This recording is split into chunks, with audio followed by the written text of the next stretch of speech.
כאן 1, 3, 1. ידיים למעלה! פאק, הגנב ברח. שיט, הוא ברח. טוב, בוא לא נדווח על זה ונלך לאכול אצל מושי. יאללה, סבבה. תטען. זהו. יאללה, בוא. המפקד, עשינו את הדיווח. הגנב מת. רגע. יש פה רק את הילדה שלו. לא משנה. ביי המפקד. יאללה, בוא לא נדווח את זה ונלך לאכול חומוס אצל מושי. יש עדיין ברח.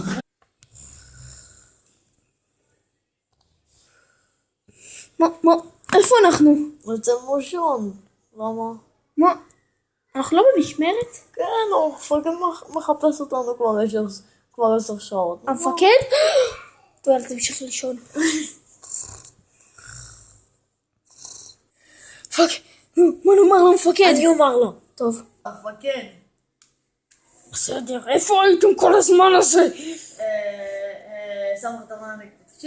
תקשיב? כן, תביא. אוקיי. בא לי לאכול מקדונלדס אצל חווה? אחלה, סידרת את העניין. נכון. נראה לי הוא זז. אוקיי, מה טוב, יאללה, בוא, אני מנה גדולה. פאק, יום שלישי שהמפקד פיטר אותנו אחרי שהוא התעורר. יש לנו מזל שלא נכנסנו לכלא. פאק, איך נרוויח את הכסף? אין לי ילדים. שואלים? אחלה. טוב, נכנסים לשוז. ידיים למעלה! פאק, כיביתי את האור. נהרס השוד! משטרה! טוב, פושעים אנחנו לא, אבל בוא נהיה עבריינים, בוא נהרוס לילדים את הדברים שכיף להם. אנחנו הרסאות עם חשים. מי אתם? עופו מפה!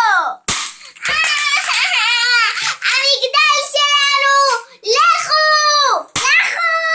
די!